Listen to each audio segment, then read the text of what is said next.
বছর ৩-এর আগের কথা। তখন দেশ জুড়ে করোনার প্রকোপ। খালামনির বাসায় টিকতে না পেরে নিজে একটা ২ কামরার বাসা নিয়ে উঠে গেলাম ময়মনসিংহ শহরের এক নিরিবিলি এলাকায়। মোটামুটি ছিমছাম ২ তলা বাসা।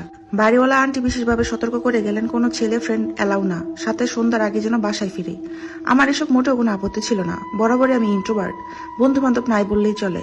কয়েকদিনে নতুন বাসাটাতে অ্যাডজাস্ট হয়ে গেলাম। তখন টিউশন করাতাম ২-৩টা। বিকেল ৪টা থেকে শুরু হতো, বাসে ফিরতে ফিরতে প্রায় ৮টা বাজত। এসে নিজের পড়াশোনা রান্না সব মিলে শুতে শুতে ১২টা। অন্য সব দিনের মতো ঘুমিয়ে গেছি। রাতে আচমকা আমার ঘুম ভেঙে গেল, কেমন যেন শ্বাসকষ্ট হচ্ছিল। একটু দ্বাদস্থ হয়ে বুঝতে পারলাম শ্বাসকষ্টের কারণ তীব্র সুবাস। এত সুন্দর স্মেল আমি কখনো অনুভব করিনি। মনোমুগ্ধকর সুবাস হলেও এর তীব্রতা আমার জন্য অসহনীয় হয়ে উঠছিল। আমার সাবকনসিয়াস মাইন্ড আমাকে অ্যালার্ট করলো প্যারানর্মাল কিছুর। দ্রুত আয়াতুল কুরসি পড়া শুরু করলাম। সাথে সাথে সুবাসের তীব্রতা কমতে লাগলো। মিনিট খানেকের মধ্যে সবকিছু স্বাভাবিক। উঠে ব্যালকনিতে গেলাম। মনকে ডাইভার্ট করার জন্য কানে ইয়ারফোন গুঁজে ফেসবুক স্ক্রল করতে লাগলাম। পরপর বেশ কয়েক রাত একই কাহিনী ঘটতে লাগলো। বিষয়টাতে আমি মেন্টালি ডিস্টার্ব ছিলাম। এমনই এক রাতে অতিরিক্ত সুগ্রাণে যখন আমার পুরো রুম ভরপুর, আয়াতুল কুরসি পড়তে গিয়েও থেমে গেলাম। মনে জিদ চেপে গিয়েছিল কি হয় দেখার জন্য। মিনিট খানিক পিনপতন নীরবতা। বিরক্ত হয়ে ব্যালকনির দিকে পা বাড়াচ্ছি, তখনই পাশে কারো উপস্থিতি টের পেলাম। মনে হলো কেউ পাশে বসলো। গা ছমছম করে উঠলো। পাত্তা দিলাম না। স্পষ্টভাবে জিজ্ঞেস করলাম, কি চাই সে, কেন এরকম করে প্রতি রাতে? কোনো উত্তর এলো না। শুধু অনুভব করলাম একটু খসখসানির আওয়াজ।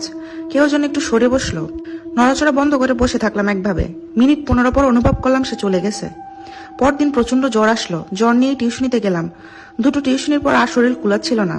দ্রুত বাসায় ফিরে কাঁথা মুড়ি দিয়ে শুয়ে পড়লাম। কখন ঘুমিয়ে পড়েছি খেয়াল নাই। যখন জাগলাম মনে হলো মাঝরাত।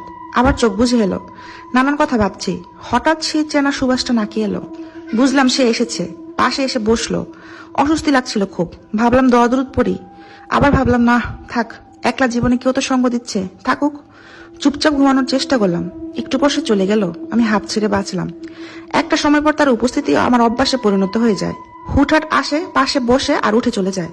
একদিন মজার ছলে বললাম, এত লুকোচুরি করেন কেন? নিজেকে দেখাতে পারেন না? সামনে আসলে কি হয়? কোনো উত্তর এলো না। আমিও আর কিছু বলিনি। প্রায় ১ সপ্তাহ সে আর এলো না। ভাবলাম আপদ বিদায় হয়েছে। তখন শীতের শুরু। সন্ধ্যার পর হঠাৎ করে জ্বর শুরু হলো। এইরকম সময় ঝড়, একটু ভয় ভয় লাগছিল। ভাবলাম বাড়িওয়ালার আন্টির মেয়েকে কল দিয়ে আসতে বলবো। এ সময় ভাবছি মনে মনে, হঠাৎ ছিচেনা সুবাসটা নাকে লাগলো। ধর্মরে উঠে বসলাম বেডে। এদিক ওদিক তাকাচ্ছি। সুবাসটা রুম ছাপিয়ে ব্যালকনির দিকে গেল। উঠে দাঁড়িয়ে ব্যালকনির দিকে পা বাড়ালাম। হঠাৎ গম্ভীর পুরুষালী কণ্ঠ কানে আসলো, দাঁড়ান, এদিকে আসবেন না। থমকে দাঁড়িয়ে গেলাম। একটু দ্বাদস্থ হয়ে বললাম, দেখতে চাই। কোনো উত্তর এলো না। উত্তরের আশা না করে অনুরোধের সুরে আবার বললাম, একটা বার দেখতে চাই। কিছুক্ষণ চুপচাপ। আমার আশেপাশে সুবাসের উপস্থিতি টের পাচ্ছি এবার। অনুভব করলাম সে আমার মাথায় হাত রাখলো। কেন জানি চোখ বুঝে এলো। কিছুক্ষণ ঠায় দাঁড়িয়ে রইলাম। একটু পর বুঝলাম সে চলে গেছে।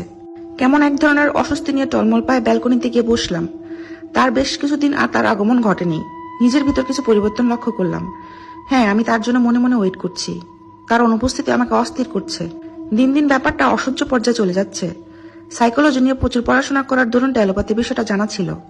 কৌতূহলবশত এক রাতে চোখ বুঝে তাকে স্মরণ করা শুরু করলাম। মনে প্রাণে ডেকে যাচ্ছিলাম, কই আপনি? শুনতে পাচ্ছেন? আপনি কি শুনছেন আমাকে? অনেকক্ষণ অ্যাপ্লাই করে কোনো কাজ হলো না। কেন যেন আমার খুব কান্না পাচ্ছিল।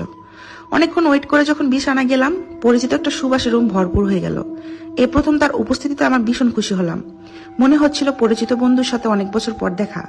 শূন্যে চোখ বুলাতে বুলাতে জিজ্ঞেস করলাম, আপনি আসেননি কেন এতদিন? জানেন আমি কত অস্থির হয়েছিলাম?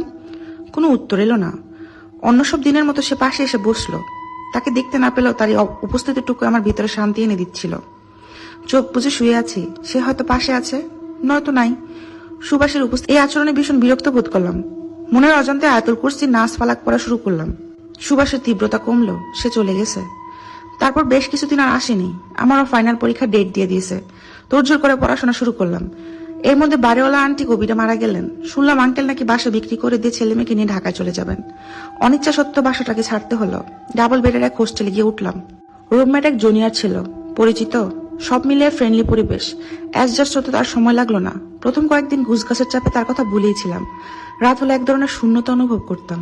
জানালার পাশে দাঁড়াতাম, পরিচিত গন্ধটা খুঁজতাম। খারাপ লাগতো অনেক।